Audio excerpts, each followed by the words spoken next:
Hello, everyone, and welcome to another episode of Speak with GRV. My name is Gaurav Singh, and I'm the host of the show. Today, I'm honored and privileged to have as guest Nageswar Cherukupalli, sir. Right now, sir is currently serving as Senior Vice President and Business Unit Head of Cognizant. Over his tenures, which spreads across 28 plus years, he has worked across multiple verticals in finance, manufacturing, in retail. He also happens to be an Harvard alumni and predominantly works in the startup ecosystem. So, sir, I'll say welcome to Speak with GRV. And how are you doing today? No, thank you very much, Gaurav. Thanks for inviting me for this talk show. Uh, yes, you're absolutely right. I think I've spent quite a bit of time across multiple verticals, but predominantly in financial services. And what is exciting is, working with some of the up and coming tech startups and, continuing to, nurture some of those startups and supporting through obviously my professional work and also through some of the other personal guidance that I can provide to these startups. Yes, sir. So, sir, my first question would be, since you have immense experience across the industry, you have worked across verticals, but what is you can say that one thing which drew you towards finance sector only? See, I think that's a good question, right? I mean, I think starting my early days in my career, while I started as a communication engineer, I spent a little bit of time in that space, but I've actually started looking at the overall financial services environment. Started working with some of the banks. This was, back in India while I was working with CMC almost 25 years back. And what is exciting about financial services is, it always used to be that near real time, right? If you go back in history, the financial services sector was probably one of the first sector that really drove, computerization, right? Whether it's digitization. Of late, we've seen a lot more, digital transformation adoption happening in the retail and other sectors. But I think financial services was one of the first ones to actually adopt that, and they always have led the market and always looked at how do I adopt the cutting edge, technologies and be in the forefront in adopting this and leading the charter, right? So today, if you look at data analytics or any of the up and coming technologies, I think it's the first thing that everyone looks forward to is, has this been implemented in financial services? I mean, just to state an example, right? If you go back to ChatGPT launch that was done 2 years back, the first thing that OpenAI and Microsoft talked to us about was about the Morgan Stanley case study and implementation that they have done, and that speaks volumes, right? You're launching a game-changing product and a platform solution in the market, and you're talking about how well it was adopted by a financial services company. So that's what I feel is the most important thing, and that's what always excited me to keep going in this segment. Right. Sir, over your tenures, you have had clients who come from different global locations. And right now, when we say this is the time of customization and personalization, so how do you build strategies which are specific to those clients and which also cater to their nature?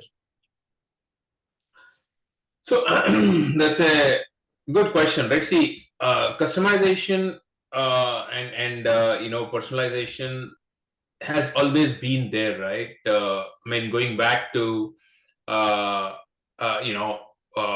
60, 70, 80 years back when some of these retailers like the Macy's or Nordstrom, they used to send catalogs to home.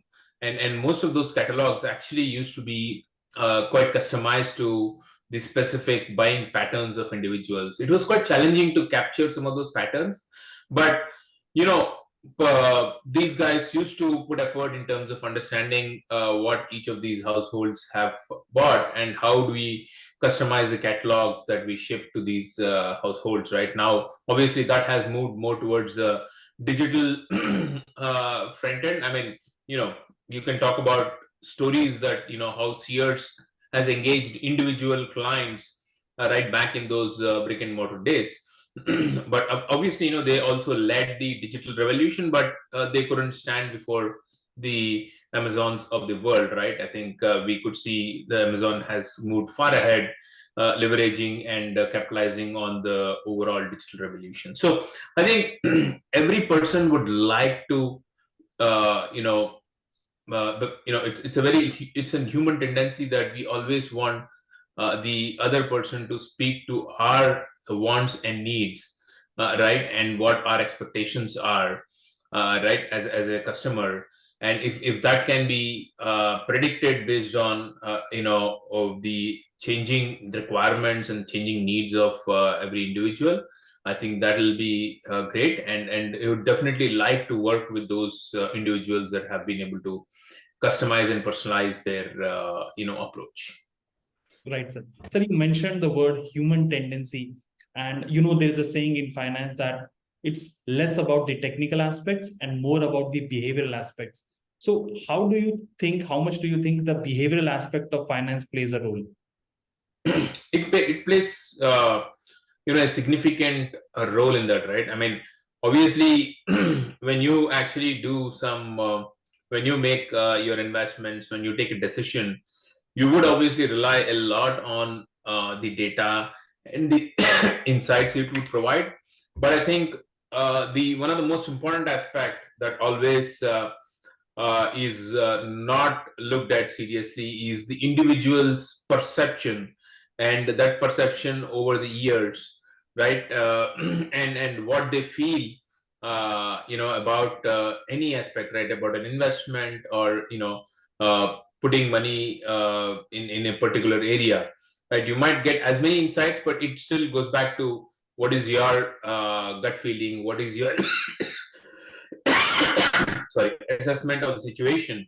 And that is typically the individual's prerogative, and that's very extremely important. So it's about understanding that individual's preference and being able to provide that customized offering, I think, is important. Otherwise, you would never be able to gain that attention or the willingness of that person that you're talking to, the client that you're talking to. Right, so rightly said, many a times it ultimately comes down to that gut feeling that individual or client is having. So, sir, Yep. do you recollect any digital strategy that you had applied for a client which has been instrumental in their financial success? Any digital transformation strategy?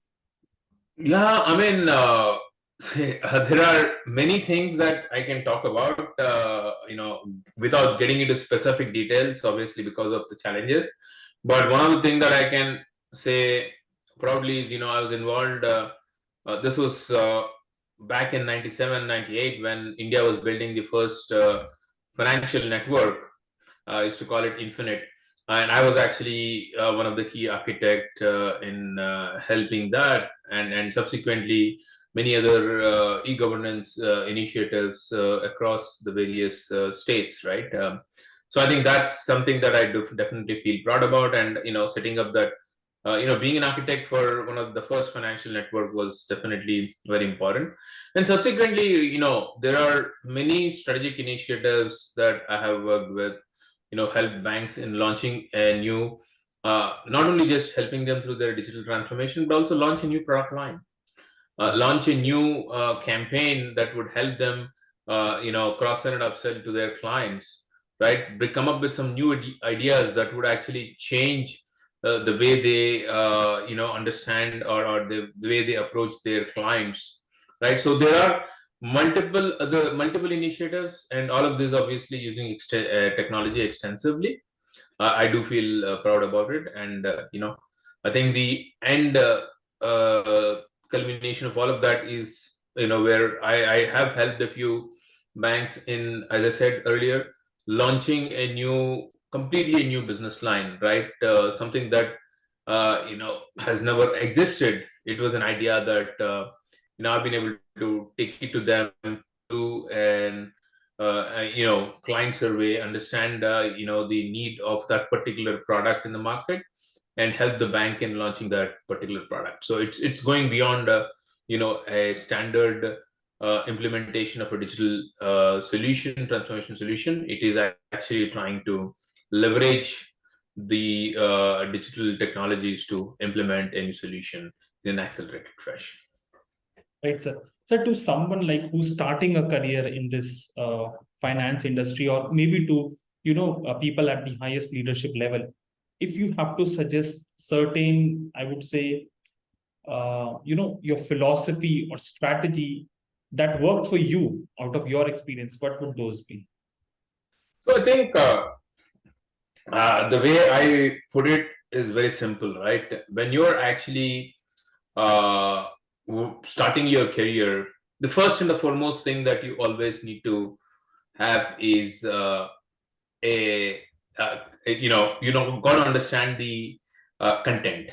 You got to make sure that you know this subject, right? Content is extremely important for everyone to understand. It cannot be at a high level that you just get something from Google, or try to synthesize information or get a summary of things, and then try to leverage that to be able to have a conversation. Because today there is an information explosion, and there are a lot of people around you who are smarter, who know a lot about the information and the subject matter and the area that they're working on. So it's extremely important to be deep and wide in content. The second important aspect is, many a times you might have a lot of content, but having the right level of ideas and being able to think through, because many a times it's not just you who will make an impact. It is the ability to synthesize and bring the various ideas together, be able to bounce off your ideas with various people, and then ensure that you have created that collective wisdom. So I think that I call it as collaboration. So I think that's the second important aspect that I would think that people need to have. The third one, I think any individual who is starting early in the career also needs to make sure that a clarity of thought, right? When you might be great in content, you might be working with multiple people, but unless you are clear in terms of what is that, if you have a problem statement, what exactly is that problem statement? How do I make sure that this problem statement is something that I can take it and explain it to everyone, right? If I'm not clear on the problem statement and the solution around it, I will not be able to explain to everyone, right? So I think it's about having the clarity in terms of who are the stakeholders that will get impacted, and how do I create a convincing conversation around this problem statement and share it with them, right? So I think that's the third important aspect, right? That's the other third important aspect that you would need. Then I think the other important thing that you always need to find is an edge, right? Today, if you look at financial services segment, there always needs to be an edge on every bank. If you see, they have something unique to offer as against the other bank, right? They always are in that competitive environment, and they make sure that they position themselves very creatively. So you got to make sure that you also bring that creativity, right? That only gives you the edge in driving that whole solution and taking it to your client. And I think the fifth C, I would say, is the confidence. Without confidence, you might have the content, you might be able to work with many people, you might have a clarity of your thought in terms of the idea that you are taking, and you might have the creativity, but confidence is, I think, the most important thing. So I would say this 5 C's is what you always need to keep in mind when you are in your early in your career, and we're trying to work with broader ecosystem. Yeah. Right, sir. So I think this is really nicely summed up, and for anybody to remember also the 5 C's. So the last part of this section, and then we'll move to the opinion section. So, sir, if you see, for example, if you take the example of India, there has been a rapid rise when we talk about the fintechs, right? And there has been that behavioral change. So in the next 5 to 10 years, how do you see the world of finance will be changing, or what would be those 3 to 4 major changes that would be coming? Yeah. So see, I think the biggest change that you would see, I mean, India has already seen significant revolution, specifically on the payments front, on banking the unbanked, right? And inclusion and broadening the spectrum, right, in terms of who all needs to be brought into the ecosystem. I think what will change in a big way is the focus around this whole embedded finance, right? It becomes integral part. It's already integral part of every aspect, right? You go to a retail app, you can do a Google Pay from that, right? So that actually becomes more pervasive. But what will also happen, I think, over the next few years is the fraud and some of those challenges would continue to evolve. I think that's where you got to balance between, what is the kind of experience that is being delivered to the end client, because till now it's almost like a great experience, a straight through processing. Today you pay something on a Google Pay. Obviously, if it's a fraudster, you cannot reverse that particular thing, right? So now if you put a lot many constraints, then your experience is going to go bad. So the focus would be a lot more in terms of how do you balance it, right? What exactly would you do in terms of making sure that the client you're bringing in is really an authentic person, a person who's got all the right credentials to be able to use that particular banking solution or the application or whatever you call it, right? The Google Pay. And as a transaction happens, how do you really assess the person on an ongoing basis or real time? How do you see and how do you make sure you're able to stop the fraud? If it happens in a batch process, end of the day or something, you still have some time to assess and stop that, right? So I think that is one area that would change significantly in terms of how the whole fraud angle is being tackled. The second thing I would think is more in terms of the accumulation of wealth, and how do you actually use some of that and invest in the market and figure out more creative ways. I mean, if you go back 20, 10, 15 years, most of that we used to in India is being kept in safe havens like gold or deposits or things like that. But I think with the newer emerging technologies, investing in stocks, bonds, and stuff like that, and having truly manage our own wealth across multiple asset classes, I think that's something that we will see continuing to evolve, and more capabilities, more and more products that will be offered on that front will happen. And I think the last one that I would see specifically in the fintechs, I think they will continue to the big banks will sort of become more like a integrators, and there will be a lot more fintechs that will start providing these point solutions, and the big banks could become, I mean, I'm talking about 5 to 10 years. It's just my personal point of view on how things will evolve.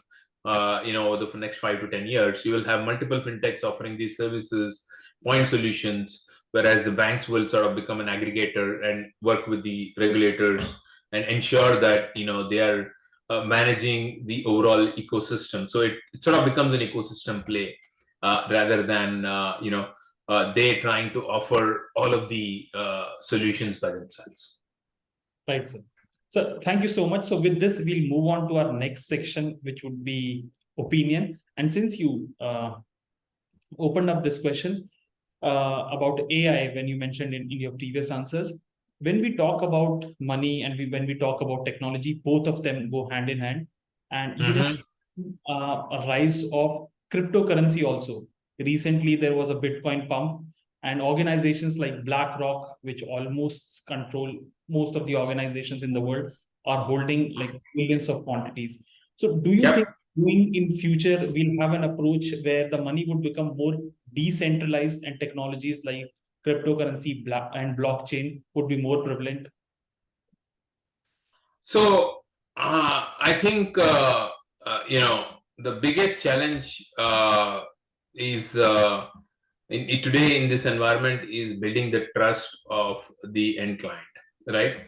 So till the time the trust is built, these things like cryptocurrency and all of those things will not become mainstream. Yes, a lot of them are offering today, but it's still not mainstream because of the lack of trust, right, of every individual, because everyone has been hearing only horror stories, right? And I think it's not that there is no fraud in any other area, but the fraud is more prevalent because I talked about it earlier, right? There is lack of clarity on how this works, right? And there's no one who's able to convince the individuals that this would not happen again, right? It happened once, it would not happen again.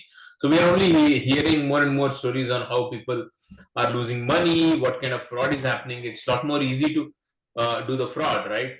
If you don't understand something, it becomes a lot more easy to do a fraud, right? And you will convince that it is being done. So I think that's what will happen. So will this change? I'm hoping it will change, but at least I don't see it in the next 3 to 5 years this taking mainstream yet. Right, sir. And sir, rightly said, it is because of this trust issue that is why even Indian government has not recognized cryptocurrency as a legal tender, and there is still time to it. All right. So coming to my next question now, more on the non-technical side of things, I would say. So, sir, since you have been in the industry for a very long time, how do you see the role of having a mentor at the early stage of your career? And did you have any mentor? No, so having a mentor at the early stage of your career is always important.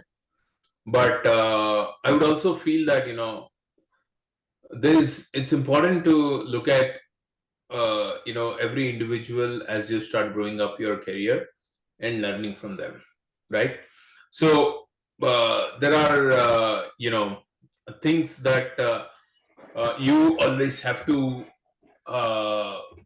observe.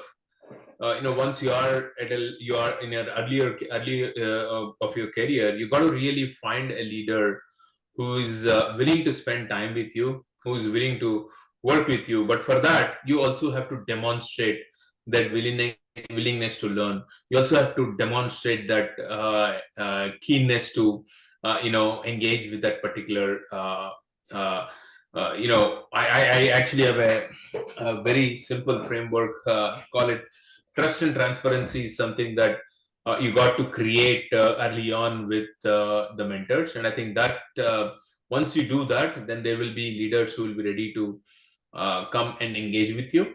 And once you do that, I think it is building that relationship, having that respect to those individuals, right? I think is the next thing that you need to do. Those leaders and constant engagement is important. And as you continue to engage, you also need to make sure that there is something that you got to always explore. So you got to find leaders who will bring the best of it out of you, who will always challenge you, who will always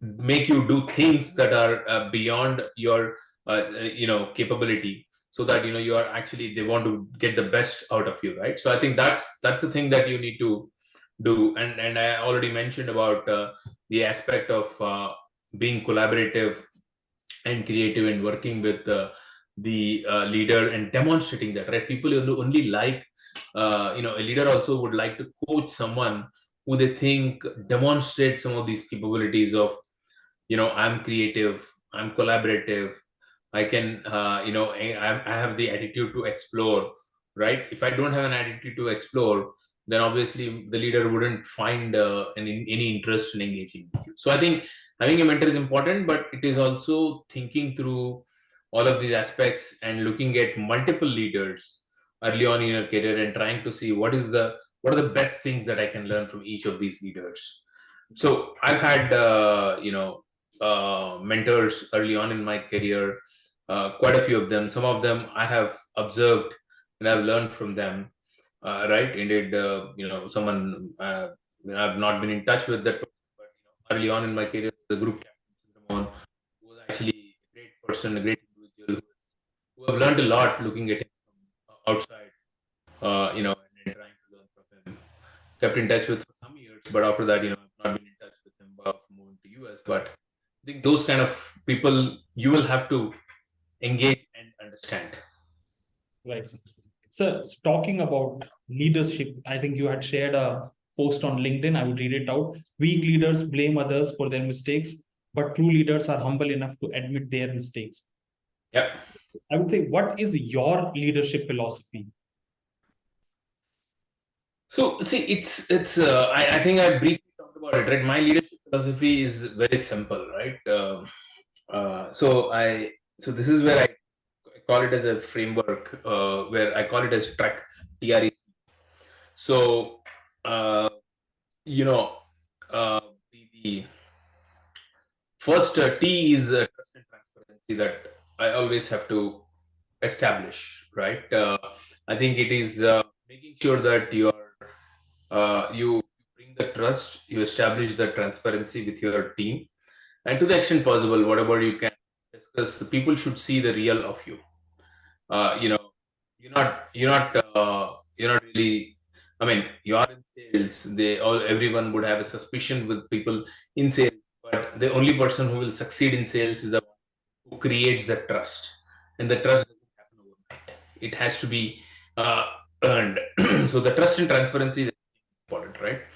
The other thing is, in any relationship, I think it's not just about relationship; it is also about the respect.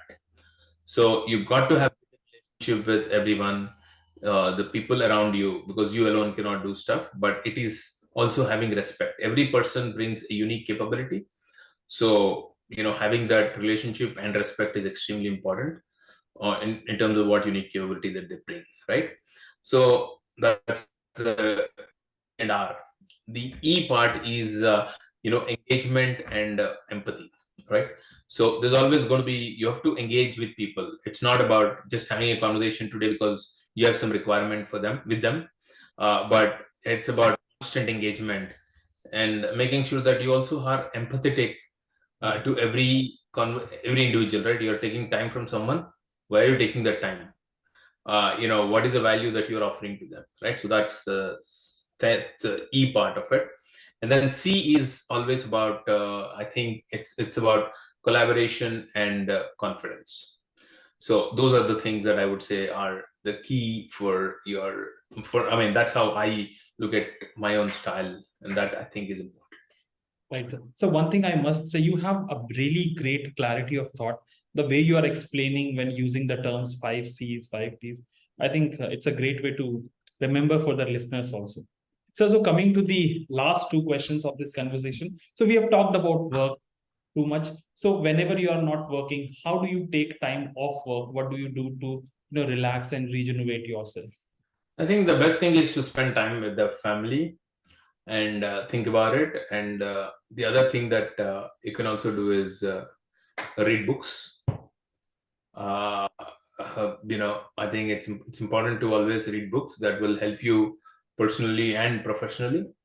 And the third and the most important thing is, we always need some entertainment in our lives. Sometimes when I don't want to think, I just watch some movies or something which just doesn't tax my brain as much. So there is a need to keep some of these things going. Right, sir. So last part of this conversation, last question, and this is my favorite one. So let's say tomorrow, if somebody comes, a Hollywood or a Bollywood director comes to you and says that, we want to make a movie on your life. So what title would you give it? Well, that's a tough question. I've not really thought about it. But I would say it's the best title is I call it as silly me.